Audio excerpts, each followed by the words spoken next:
नमस्कार, जय हिंद, वंदे मातरम। मैं अंकित कुमार विब्ग्योर क्लासेज में आप सभी का स्वागत करता हूं। जो भी मित्र और भाई बहन चैनल पर नए हैं वो चैनल को सब्सक्राइब करें और ज़्यादा से ज़्यादा शेयर करें।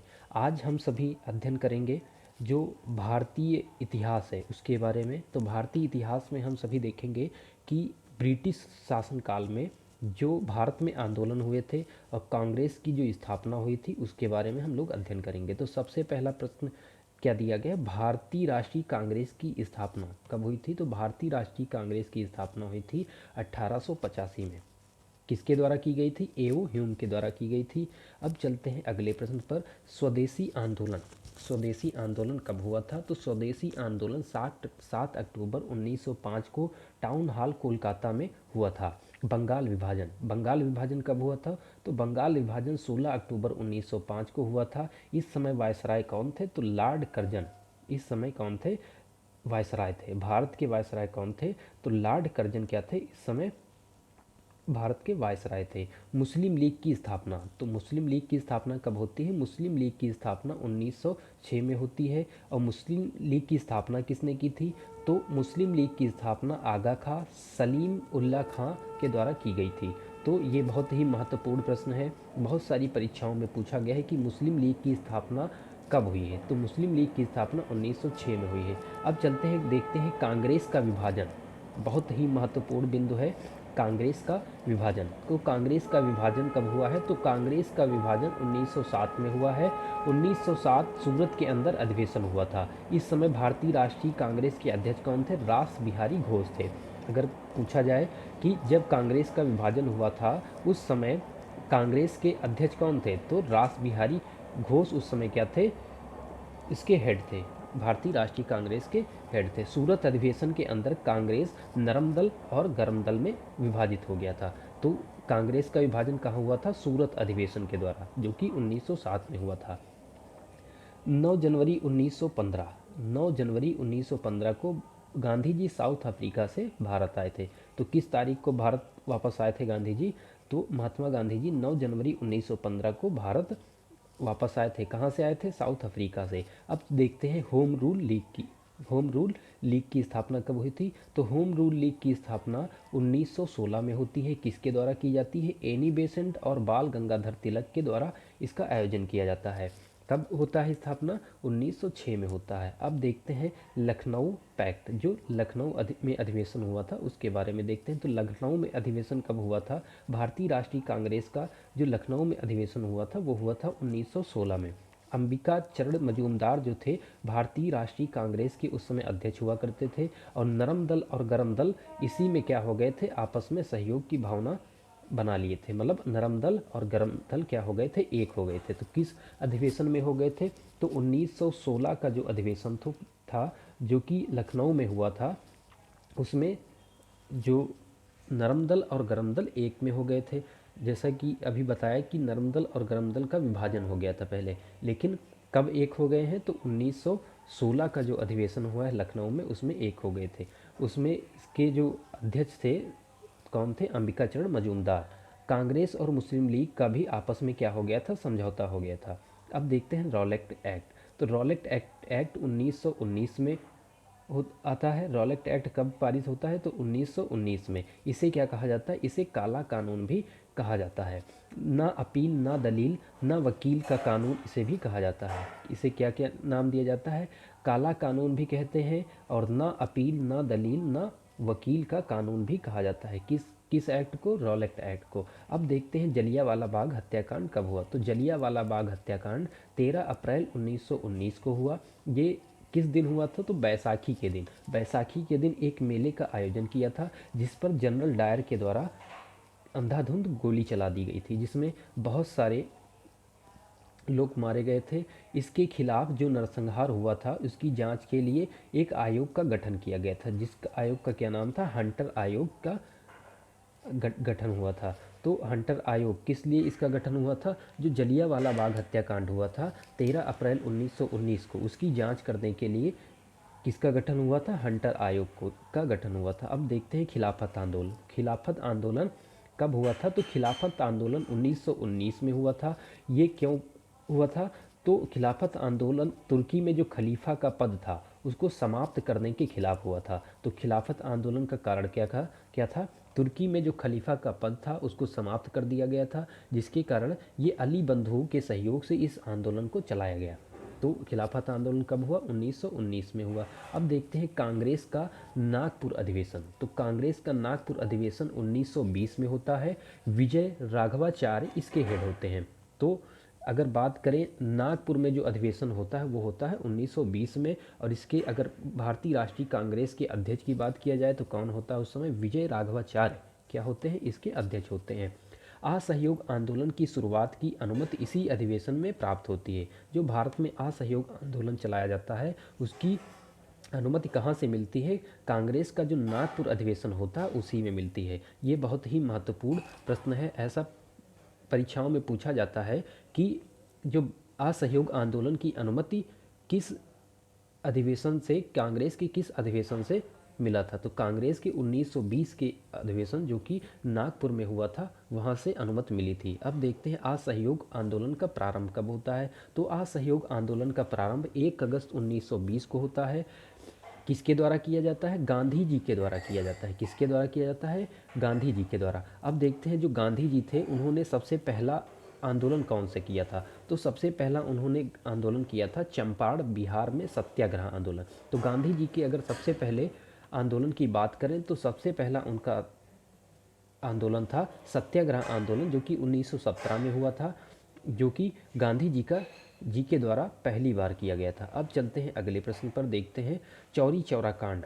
चौरी चौरा कांड फरवरी 1922 में हुआ था। कब हुआ था? फरवरी 1922 में हुआ था।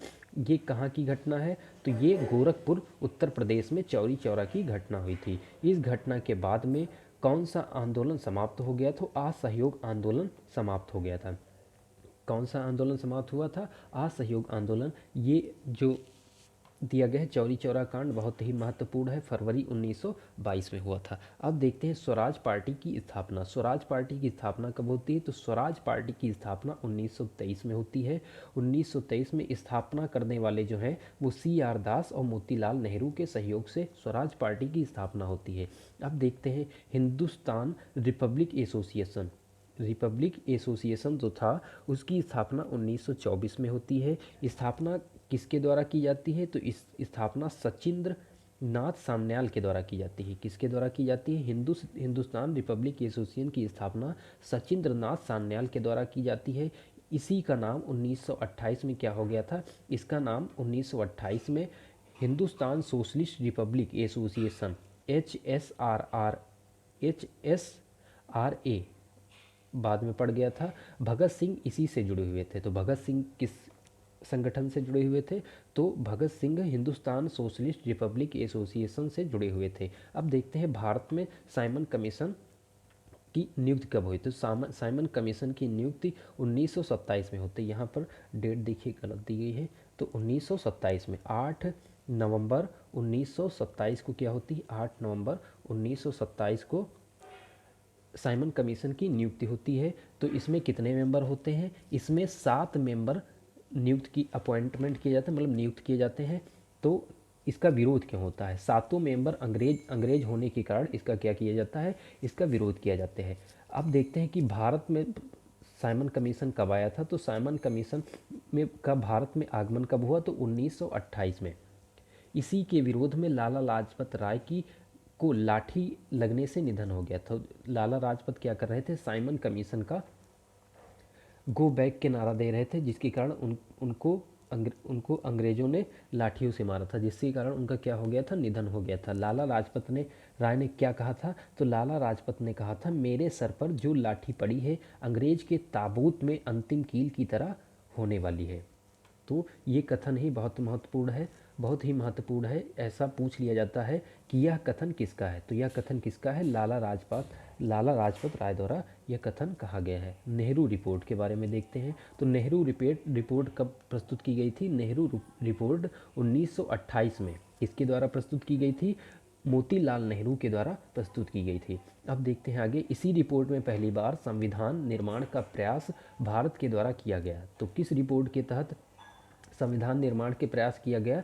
तो नेहरू रिपोर्ट के तहत किया गया, जो कि 1928 में प्रस्तुत की गई। बारदोली सत्याग्रह, तो बारदोली सत्याग्रह कब होता है? 1928 गुजरात में होता है। इसी सत्याग्रह के अंदर महिलाओं ने सरदार वल्लभ भाई पटेल को सरदार की उपाधि दी थी। तो किस सत्याग्रह में? तो बारदोली के सत्याग्रह में जो महिलाएं थी उन्होंने क्या किया था? सरदार वल्लभ भाई पटेल को सरदार की उपाधि दी थी। अब चलते हैं लाहौर षड्यंत्र केस। लाहौर षड्यंत्र केस के बारे में देखते हैं। तो भगत सिंह, राजगुरु, सुखदेव को फांसी होती है। इसी के अंदर क्या होता है? इसमें षड्यंत्र रचा जाता है। फांसी की तारीख क्या होती है? 23 मार्च 1931। फांसी की तारीख क्या होती? 23 मार्च 1931। भगत सिंह, राजगुरु, सुखदेव को क्या दी जाती है? फांसी दी जाती है। सेंट्रल असेंबली के अंदर बम फेंकने के लिए इन लोगों को फांसी क्यों दी जाती है? सेंट्रल असेंबली के अंदर बम फेंकने के लिए इनको फांसी दी जाती है। अब देखते हैं कांग्रेस का लाहौर अधिवेशन। कांग्रेस का लाहौर अधिवेशन कब हुआ था? तो कांग्रेस का लाहौर अधिवेशन 1929 में हुआ था। जवाहरलाल नेहरू इसके हेड थे। मतलब लाहौर जो अधिवेशन हुआ था उसमें कांग्रेस के जो अध्यक्ष थे वो कौन थे? जवाहरलाल नेहरू क्या थे? इसके हेड थे। पूर्व स्वराज की मांग, पूर्ण स्वराज की मांग किस अधिवेशन में हुआ? लाहौर अधिवेशन के अंदर की जाती है। लाहौर अधिवेशन के अंतर्गत क्या होता है? पूर्ण स्वराज की मांग सर्वप्रथम की जाती है। अब देखते हैं स्वाधीनता दिवस की घोषणा।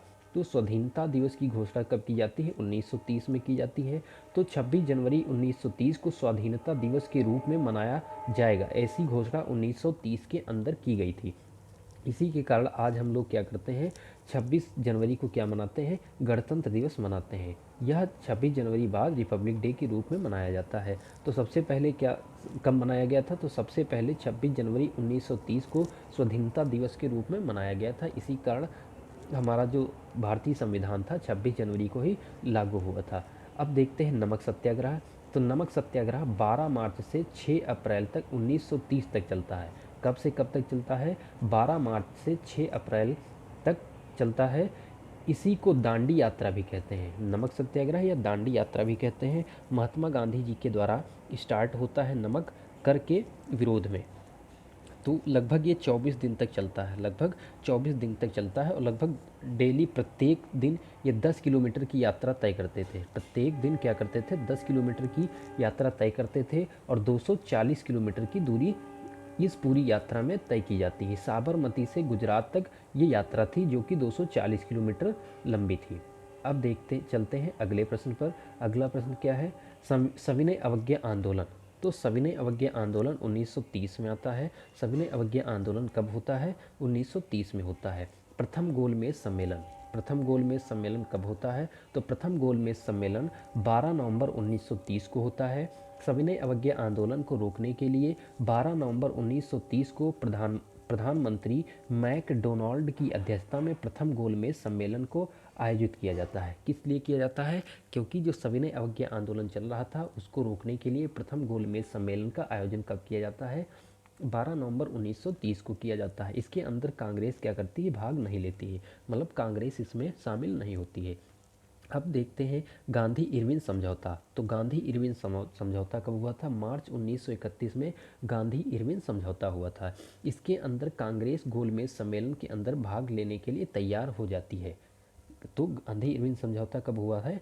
गांधी इरविन समझौता मार्च 1931 होता है। इसके तहत क्या होता है कि जो कांग्रेस होती है वो गोलमेज सम्मेलन में भाग लेने के लिए तैयार हो जाती है। अब देखते हैं द्वितीय गोलमेज सम्मेलन। तो द्वितीय गोलमेज सम्मेलन 1931 में होता है। गांधी जी इसके अंदर भाग लेने के लिए जाते हैं। तो गांधी जी किस गोलमेज सम्मेलन में भाग लेते हैं? तो द्वितीय जो सेकंड वाला गोलमेज सम्मेलन था उसमें गांधी जी भाग लेते हैं। कब होता है सेकंड वाला गोलमेज सम्मेलन? 1931 में होता है। अब देखते हैं कम्युनल अवार्ड, सांप्रदायिक पंचाट जिसको बोलते हैं, कब हुआ? 1932 में मैकडोनाल्ड के द्वारा यह अवार्ड प्रदान किया गया। पूना पैक्ट के बारे में देखते हैं। तो Poona pact Yerwada central jail में होता है जो कि सितंबर 1932 में होता है। सितंबर 1932 में क्या होता है? पूना पैक्ट होता है। महात्मा गांधी और भीमराव अंबेडकर के बीच क्या होता है? पूना पैक्ट होता है। अब देखते हैं तृतीय गोलमेज सम्मेलन के बारे में। तो तृतीय गोलमेज सम्मेलन 1932 में होता है। कब होता है? 1932 में। कांग्रेस ने इसमें भाग नहीं लिया था। तीनों गोलमेज सम्मेलन में किसने भाग लिया था अगर पूछे तो डॉक्टर भीमराव अंबेडकर ने तीनों गोलमेज सम्मेलनों में भाग लिया था। अब देखते हैं फॉरवर्ड ब्लॉक का गठन। तो फॉरवर्ड ब्लॉक का गठन 1939 में होता है। किसके द्वारा? सुभाष चंद्र बोस जी के द्वारा इसकी स्थापना की जाती है। तो सुभाष चंद्र बोस के द्वारा किसकी स्थापना की जाती है? Forward block. फॉरवर्ड ब्लॉक का किसके द्वारा गठन किया जाता है? सुभाष चंद्र बोस के द्वारा। कब किया जाता है? 1939 में किया जाता है। मुक्त दिवस। मुक्त दिवस कब मनाया जाता है? 22 दिसंबर 1939। मतलब त्यागपत्र दिया गया। त्यागपत्र को ही मुक्त दिवस कहा गया मुस्लिम लीग के द्वारा। त्यागपत्र को ही क्या कहा गया? मुक्त दिवस कहा गया। किसके द्वारा? मुस्लिम लीग के द्वारा। अब देखते हैं अगस्त प्रस्ताव। अगस्त प्रस्ताव 1940 में पारित हुआ। 1940 में क्या हुआ? अगस्त प्रस्ताव पारित हुआ। इस समय वायसराय कौन थे? इस समय वायसराय लिन लिथगो थे। इसमें वायसराय की अगर बात की जाए कौन थे? लिन लिथगो थे। इस समय अगर बात करें तो द्वितीय विश्व युद्ध चल रहा था। द्वितीय विश्व युद्ध चल रहा था। इंग्लैंड अपनी तरफ से भारतीयों को लड़ाने के लिए यह प्रस्ताव लाए थे। तो अंग्रेज़ों ने ये प्रस्ताव क्यों लाया था? क्योंकि द्वितीय विश्व युद्ध चल रहा था और वो लोग चाह रहे थे, अंग्रेजी चाह रहे थे कि भारतीय भी इस युद्ध में लड़े, इसलिए इस प्रस्ताव को लाया गया। क्रिप्स मिशन का प्रस्ताव। क्रिप्स मिशन का प्रस्ताव 1942 में आया। 1942 में युद्ध के बाद में संविधान सभा का गठन किया जाए, इसमें ऐसा कहा गया था। क्रिप्स मिशन में क्या कहा गया था कि युद्ध के बाद क्या किया जाएगा? युद्ध के बाद संविधान सभा का गठन किया जाएगा, इसमें ऐसा कहा गया था। महात्मा गांधी ने इसको क्या कहा था? Post dated cheque. इस क्रिप्स मिशन को महात्मा गांधी ने क्या कहा था? पोस्ट डेटेड चेक कहा था। भारत छोड़ो आंदोलन के बारे में देखते हैं। तो भारत छोड़ो आंदोलन 9 अगस्त 1942 को चलाया गया। 9 अगस्त 1942 से चलाया गया था। इसी के अंदर करो या मरो का नारा दिया गया था। तो करो या मरो का नारा की अगर बात किया जाए तो किसके द्वारा दिया गया? तो महात्मा गांधी के द्वारा क्या दिया गया? करो या मरो का नारा दिया गया। इससे जस्ट पहले ऑपरेशन जीरो हावर अंग्रेजों के द्वारा चलाया गया था, शुरू किया गया था। इसके बाद लाल किला मुकदमा 1945 आज़ाद हिंद फौज के खिलाफ शुरू किया गया था। नौसेना विद्रोह। तो नौसेना विद्रोह 1946 में हुआ था। नौसेना के विद्रोह की अगर बात किया जाए तो नौसेना विद्रोह 1946 में तलवार जहाज के अंदर भारत छोड़ो फिरंगी लगाकर टांग दिया था। क्या किया था? तलवार जहाज के अंदर क्या किया था? भारत छोड़ो फिरंगी लगाकर टांग दिया गया था। मुंबई में विद्रोह किया गया था। कहाँ विद्रोह किया गया था? मुंबई में विद्रोह किया गया था। कैबिनेट मिशन का आगमन। कैबिनेट मिशन कब आता है? तो कैबिनेट मिशन मार्च 1946 में क्या होता है? कैबिनेट मिशन भारत आता है। मार्च 1940 में कैबिनेट मिशन का निर्माण होता है। निर्माण करने वाले एटली प्रधानमंत्री थे। कौन थे? एटली थे प्रधानमंत्री। इसमें क्या किया जाता है? इसमें एक सीट 10 लाख की जनसंख्या पर बनाई जाती है। मतलब एक सीट जो बनाई जाती है चुनाव के लिए वो 10 लाख की जनसंख्या पर बनाई जाती है। टोटल 389 सीटें होती हैं। 3 मेंबर होते हैं इसमें। पैंथिक लॉरेंस क्रिप्स अलेक्जेंडर, ये 3 इसके मेंबर थे। हेड कौन थे? पैथिक लॉरेंस थे। अब देखते हैं प्रत्यक्ष कार्यवाही दिवस। तो प्रत्यक्ष कार्यवाही दिवस 16 अगस्त 1946 को मनाया जाता है, जब कैबिनेट मिशन ने अलग पाकिस्तान की मांग को अस्वीकार कर दिया। तब क्या किया जाता है? प्रत्यक्ष कार्यवाही दिवस को बनाया गया। इसके बाद मुस्लिम लीग ने प्रत्यक्ष कार्यवाही दिवस मनाया। मुस्लिम लीग ने क्या किया? प्रत्यक्ष कार्यवाही दिवस मनाया। अब देखते हैं माउंटबेटन योजना। तो माउंटबेटन योजना कब लागू हुई? तो माउंटबेटन योजना 3 जून 1947। तो 3 जून की योजना भी कहते हैं इसको। क्या कहते हैं? 3 जून की योजना इसको कहा जाता है। माउंटबेटन योजना आती है, भारत पाकिस्तान का विभाजन होता है। माउंटबेटन योजना के द्वारा ही क्या होता है? भारत पाकिस्तान का विभाजन होता है। स्वतंत्रता की प्राप्ति। तो स्वतंत्रता की प्राप्ति हमें 15 अगस्त 1947 को होता है। और स्वतंत्रता अधिनियम कब आता है? स्वतंत्रता अधिनियम 18 अगस्त 1947 को आता है। आज़ादी प्राप्त होती है 15 अगस्त 1947 को। भारतीय गणतंत्र की स्थापना कब होती है? तो भारतीय गणतंत्र जिस दिन हमारा संविधान लागू होता है 26 जनवरी 1950 को, तभी से क्या किया जाता है, भारतीय गणतंत्र की स्थापना होती है। अब देखते हैं भूदान योजना। तो भूदान योजना 1951 में स्टार्ट हुई थी। किसके द्वारा चलाया गया था? विनोबा भावे के द्वारा स्टार्ट किया गया था। कहाँ से स्टार्ट हुआ था? तो ये स्टार्ट हुआ था पोचमपल्ली, तेलंगाना से ये स्टार्ट हुआ। अब आज की क्लास यहीं से समाप्त होती है। आप सभी लोगों से अनुरोध है कि चैनल को ज़्यादा से ज़्यादा सब्सक्राइब करें, लाइक करें और कमेंट करें। आप लोगों के बीच फिर उपस्थित होंगे कुछ नई जानकारी के साथ। तब तक के लिए नमस्कार, धन्यवाद।